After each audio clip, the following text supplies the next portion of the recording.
This is the Government Week in Review for the week ending Friday, September 22nd, 2023. I am Rikisha St. Louis. In the headlines, Prime Minister Honorable Deacon Mitchell calls for decisive action to safeguard the planet against climate change at UN General Assembly. And government will soon bring the necessary legislation to Parliament to ensure the protection of Grenada's crown lands. We'll have details to these and more when we return. Prepare for hurricane, prepare for hurricane. Make sure you have your radio and your batteries too. Waterproof flashlight candles will do. Tin stuff, garbage bag, first aid kit. Come on people, make sure you have it. Clean water in a container and a hurricane plan. Hear me no man. Hurricane damage is beyond your control. Surviving the aftermath is up to you. Have a hurricane plan. It can save your life and your family too. Prepare for hurricane, your hair, prepare for hurricane. Welcome back. Grenada's Prime Minister Honorable Deacon Mitchell has made an impassioned plea at the 78th session of the United Nations General Assembly to take decisive action to safeguard the planet against climate change. Addressing heads of the 193 members of the UN body on Friday, Prime Minister Mitchell said with the likely occurrence of a climate disaster of some kind in one or several of the member states, there is urgent need for a redoubling of efforts on climate action. He added that this year's Climate Ambition Summit, which was held in New York this week, presented the opportunity for government leaders and partners to present concrete action to keep the 1.5 degrees Celsius goal of the Paris Agreement alive. The Intergovernmental Panel on Climate Change confirmed that global emissions are at their highest levels in human history and only continues to rise. Such increases, Mr. President, will only continue to wreak havoc on communities, economies, businesses, and create a severe strain on public finances. Mr. President, the states that contribute least to the climate crisis are the ones bearing the heaviest burden. And without immediate and deep emissions cuts across the board, I'm afraid that we are on a trajectory for far worse outcomes if we don't take significant action today. Emphasizing that Grenada is doing its part through the implementation of policy frameworks like the National Climate Change Policy and the National Adaptation Plan, Prime Minister Mitchell said now is the time for global action to safeguard the planet. Today, Mr. President, I make the further clarion call for all member states, through their leaders and high-level representatives, to take decisive action and do what is necessary to safeguard our planet for future generations. But the time for such action is now, Mr. President. Now is the time for global country leaders to follow through on those commitments made at the multilateral level. Our goal as responsible citizens should be to leave this planet in as good a condition, if not much better, than we actually found it.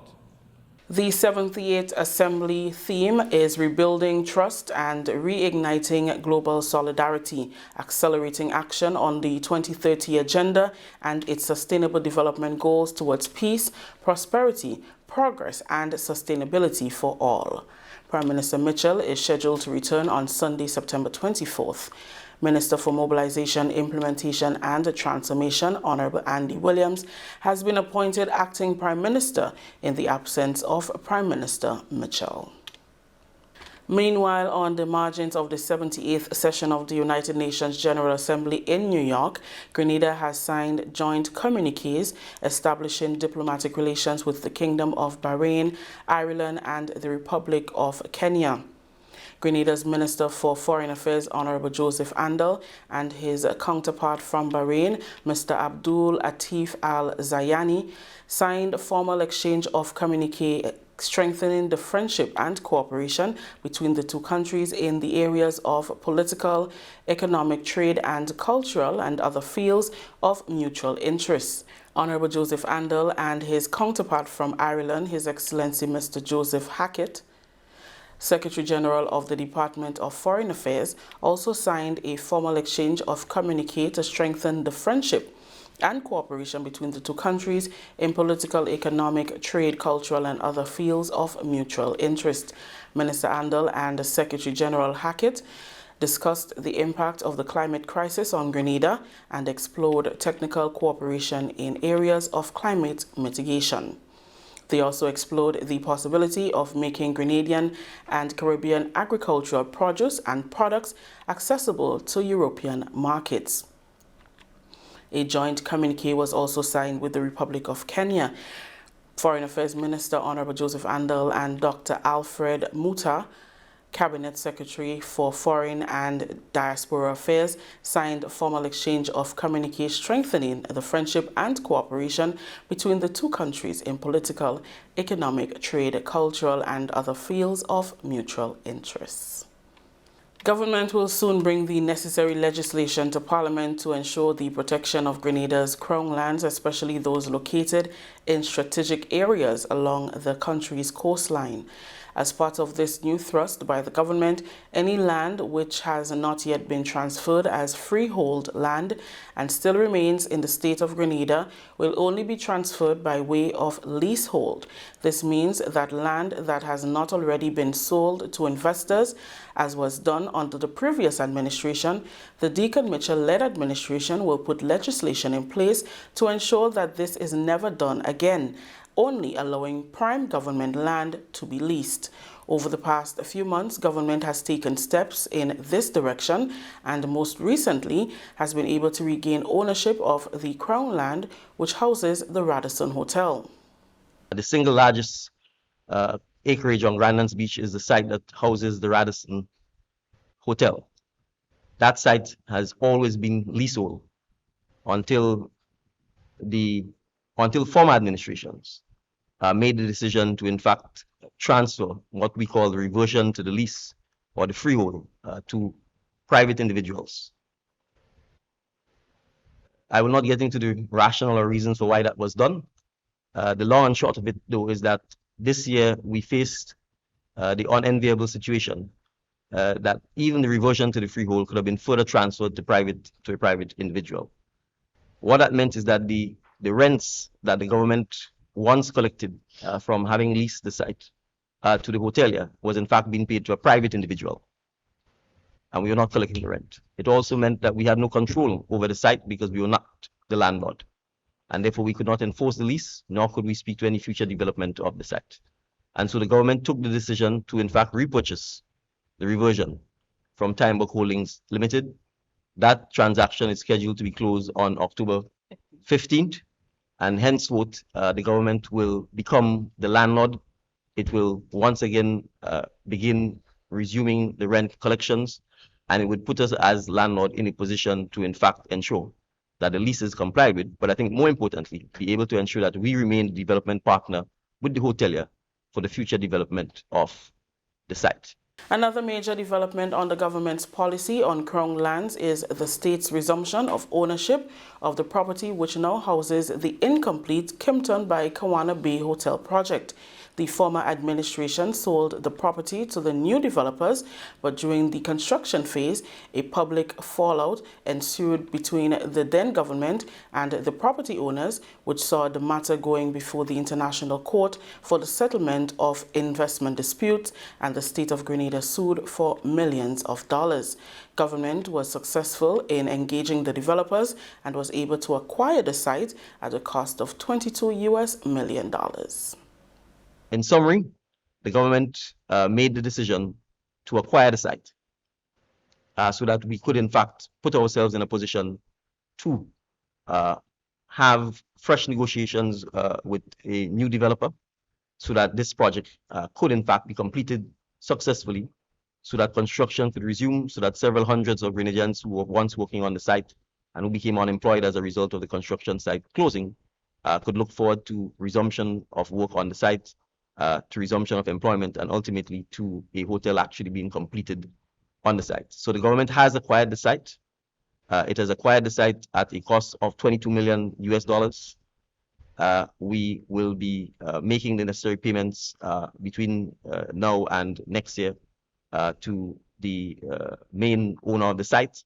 The result of this is that the arbitration proceedings between the developer and the state of Grenada has come to an end. And we are happy to report that because the legal fees associated with defending the exit arbitration was running the people of Grenada into the several hundreds of thousands of US dollars, if not, it had already reached millions of US dollars in legal fees for a dispute that we felt was certainly not necessary and one that was created and should never have happened in the first place. Having acquired the site, the government is currently engaged in significant and advanced discussions with potential developers over their taking over the site to resume construction. At this stage, we have not yet concluded a definitive deal, but we feel quite optimistic that we would be in a position to come back shortly to announce the conclusion of this definitive deal. I will make this point though, the site will only be transferred via leasehold. It will not be transferred via freehold. This is the Government Week in Review. When we return, consultations to continue on plans to revise minimum wage. Your new GRENLEC bill is even easier to read and still has all the valuable information you need to track and manage your usage. Hey Mom, okay, your friendly tech support is here. So you got the new GRENLEC bill? Let's take a look. The new bill makes it even easier to see your bill total, the due date, and much more. And take a closer look. It actually is a lot easier to understand. Let me show you. You can still see exactly what the charges are for, but in a great new format, it even shows how the cost of generating and delivering the electricity to you is calculated using your actual usage. Anyway, look who says hi, and see you soon. Your new GRENLEC bill, easier to understand and easier to track your usage.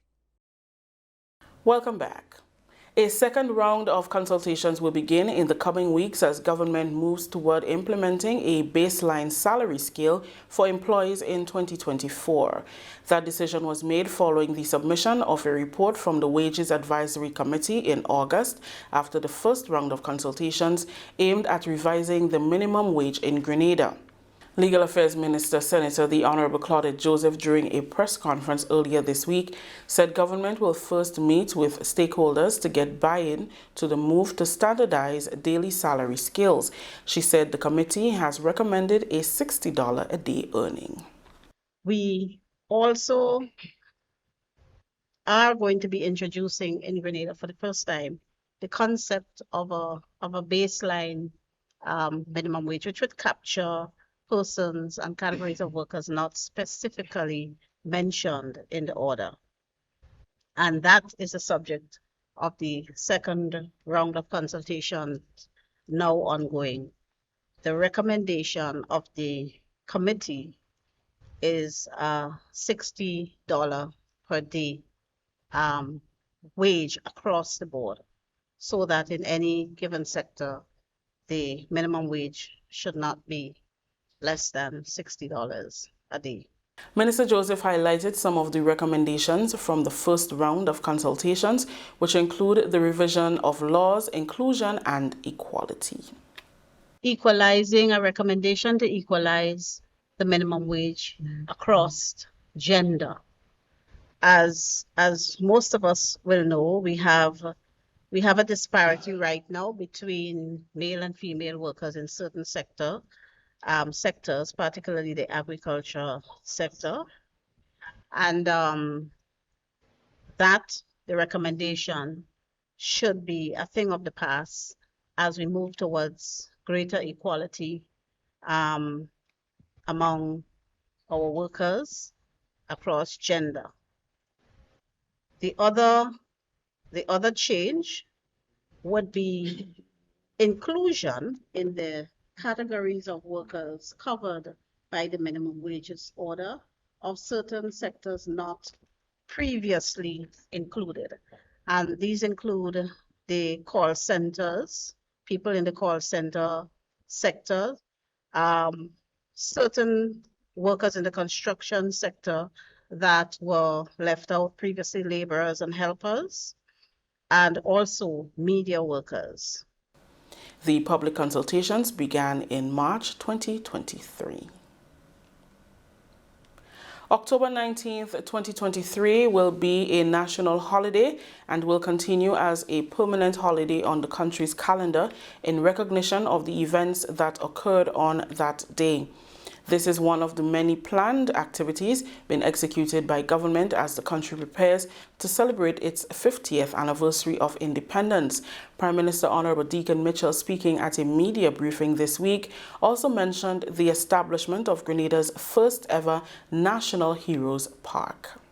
As part of the 50th anniversary celebrations as well, covering the entire year, the government intends to embark upon, with public support and consultation, the naming of our first national heroes as part of our 50th anniversary celebrations. And so we certainly will have names proposed, and we would invite feedback from the public. We are hoping that we can name a minimum of 3 and perhaps no more than 5 national heroes, because obviously being recognized as a national hero is the highest award or honor that any nation can bestow upon its citizens. And so we are looking forward to that happening. We also anticipate, and at a further briefing we will indicate once we are able to successfully do so, we also anticipate being able to acquire lands that we can dedicate to creating a National Heroes Park, where those persons who are in fact named as national heroes, where some bus or other memorabilia of them can be erected at the national park. And this is a venture that we are quite excited about. We hope that by the time we get to the official launch of our 50th anniversary celebrations commencement, that we would be in a position to provide further details to members of the public on this initiative. The official launch is carded for October 19th, which starts the pre-independence phase of events. This phase will continue until February 9th, 2024. Within that phase, we have planned out 21 national events. Those are events that will be executed by the state.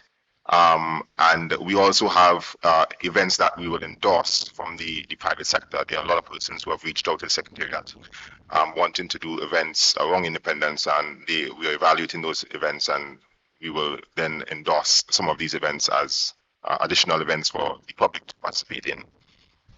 The official pre-independence celebrations will start in October 19th and will end on February 9th, 2024.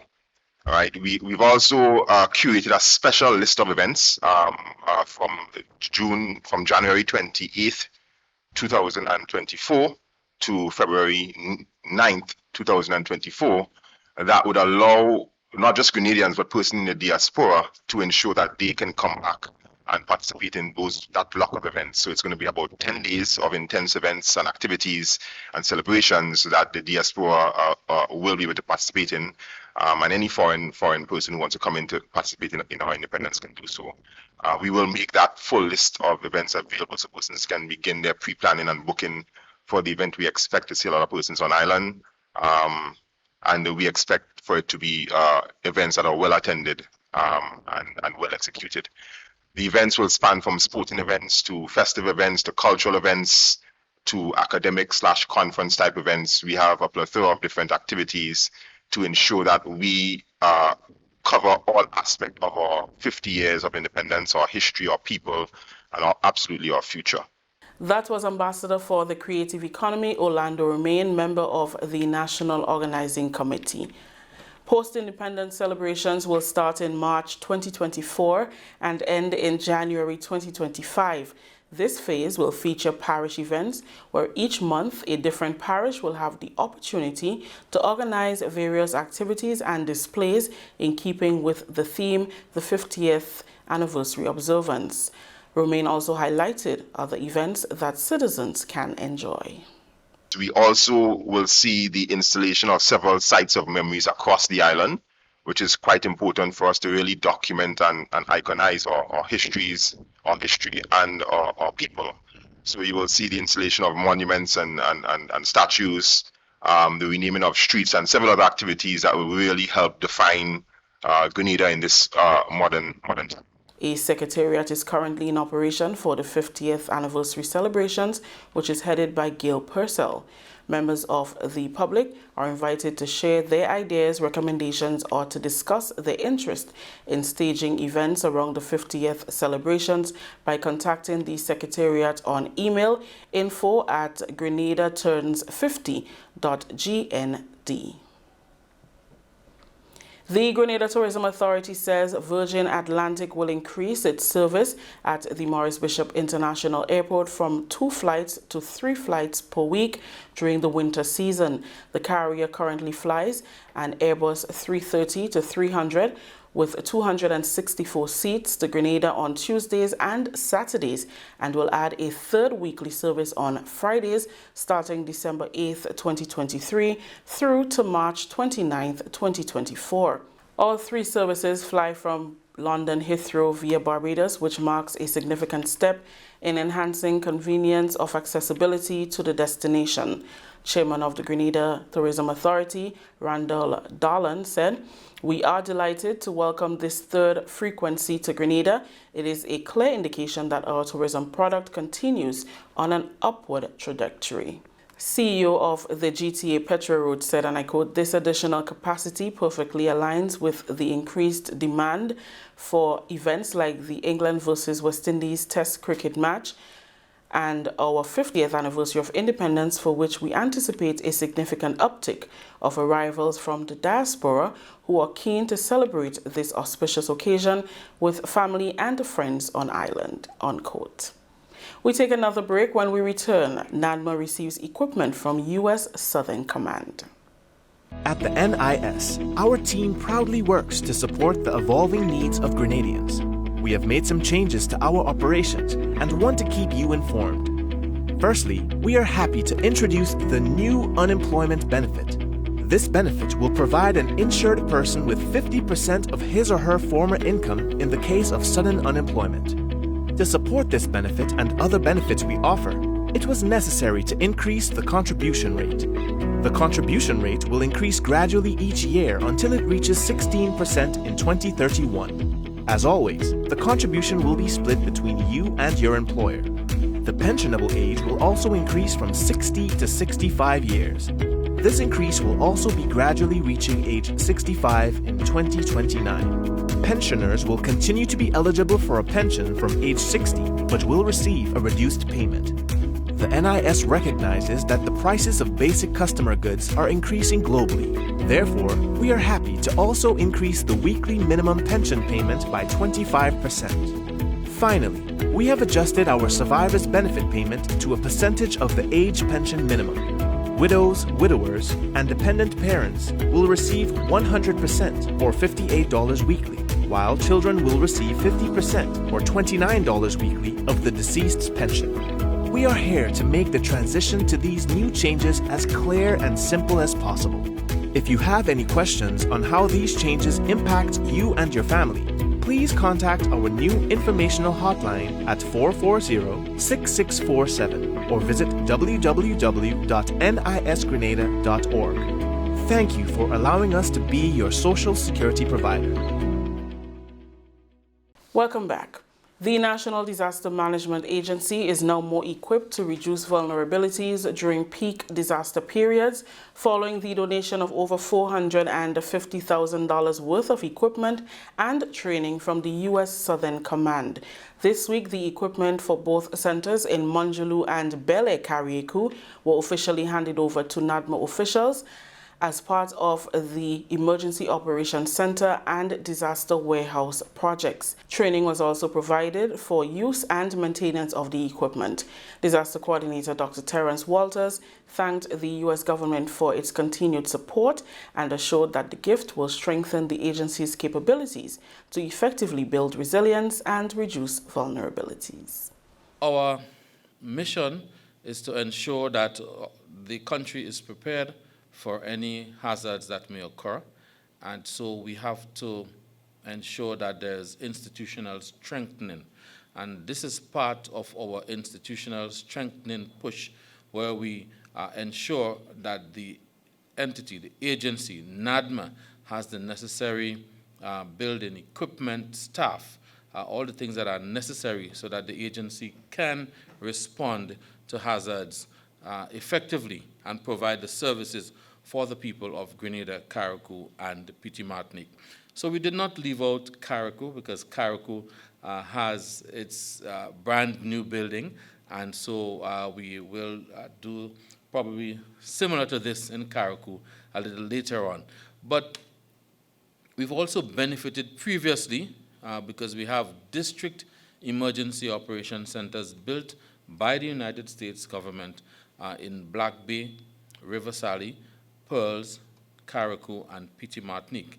So we continue this partnership to ensure that we continue to build resilience, to ensure that we reduce vulnerability, reduce risk, and we're able to build our district teams, enhance our district teams, provide training for them so that in the event that we have to respond to a hazard, whether it be natural or man-made, we have the training, we have the skills, and we have the physical facilities.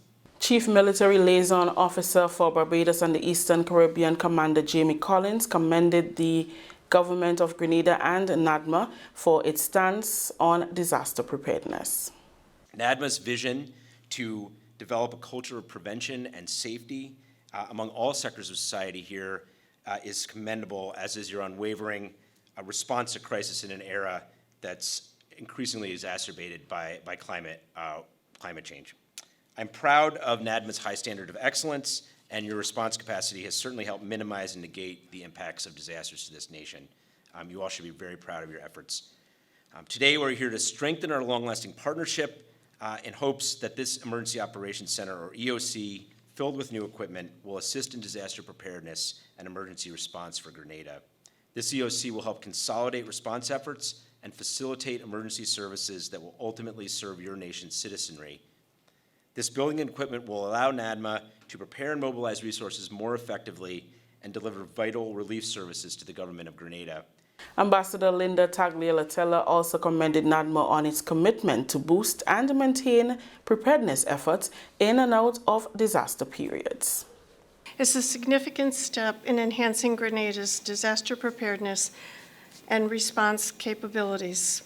This partnership between the National Disaster Management Agency and the United States Southern Command has proved to be successful in that each of the emergency centers, both here and in Carriacou, were given $225,000 worth of state-of-the-art resources, including communications equipment, monitoring systems, and disaster management tools essential during times of crisis. 2 emergency operations centers were also completed and handed over to Grenada and Carriacou in 2021 under the U.S. NADMA EOC and Disaster Warehouse projects. Grenada's water sector will see much needed transformation following the sod turning ceremony held earlier this week. Grenada Climate Resilient Water Sector GIS project was launched at the Maribor Propagating Station, representing the largest single investment in the water sector. $125 million will be invested for the project and co-financed by the Green Climate Fund, the Government of Grenada, and the German Federal Ministry of the Environment. The project represents a thorough approach to mitigating 2 critical climate risks and vulnerabilities in Grenada freshwater availability and disaster preparedness. Group 1 pipeline installation project is a partnership between the Government of Grenada, German Development Cooperation, and the National Water and Sewage Authority, NWASA. Pipeline installation and placement of the water storage tanks in 3 general areas cover Group 1 of the project. General Manager of NWASA, Christopher Husbands, further explains the components of the project. The Group 1 component of the GIS consists of 2 main elements: pipelaying and water storage tank installation in 3 general areas. Construction work is set to begin shortly on the longest pipe run, which takes us from the Mirabeau water treatment plant all the way up to Tivoli. And we're going to be installing a 500,000 500,000-gallon storage tank on the plant in Mirabeau and a new storage tank on the plant in Peggy's Whim. The second area will involve a 500,000-gallon storage tank in Tufton Hall and the replacement of the water lines from the Tufton Hall water treatment plant to Queen Street in Victoria. And this is an investment that is critical to the efficient supply of the entire area of Diamond. Keynote address speaker Prime Minister Honorable Deacon Mitchell said Grenada will benefit significantly as lives and communities will be impacted. This project intends to ensure that the public, as users of potable water and the water infrastructure, can ensure that we have a sustainable and reliable water supply for the foreseeable decades to come. The project also includes ensuring that there are behavioral changes as to how we use, consume, store our water.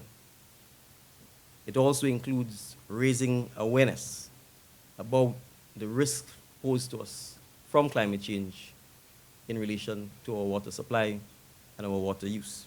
Teddy St. Louis, Deputy Chairman of the Nawasa Board of Directors, described the project as crucial since Grenada is not excluded from the effects of climate change.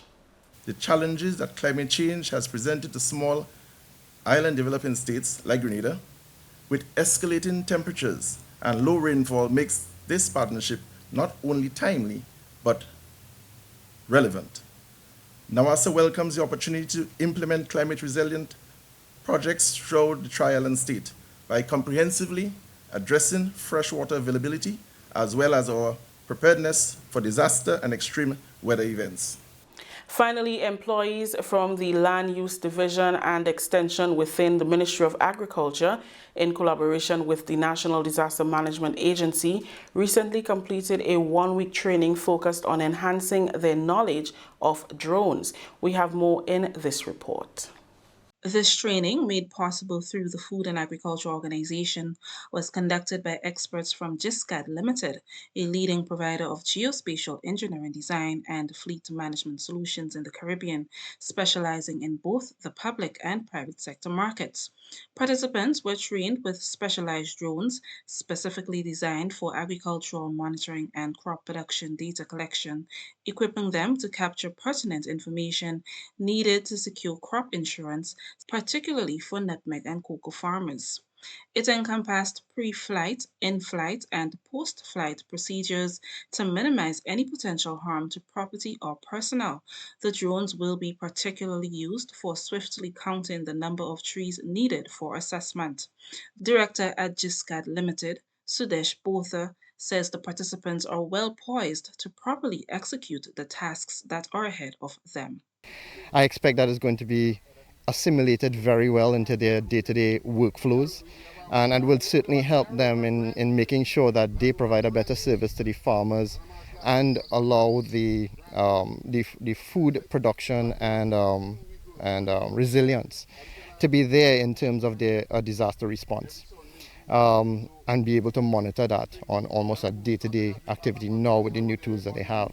IT, Computer Systems Administrator and GIS Technician at the Ministry of Agriculture, Kenton Fletcher, said the use of the drone can also be extended to covering the work done at the Land Use Division of the Ministry. It can be used in the Land Use Division with land use mapping and land cover mapping, so we can help decision makers make better decisions. So that is the purpose of this training, to help us collect data so we can assist with crop insurance and land cover. We have been taught how to use a drone. We have taught how to set up a flight plan to cover that area, so we can use now. So next thing we have to do is the post-processing of that information to pull the information we want, like the number of trees and stuff like that. The next step, I guess, as much is to work along with GCNA and GCA and probably another extension to see how we can move forward with the crop insurance.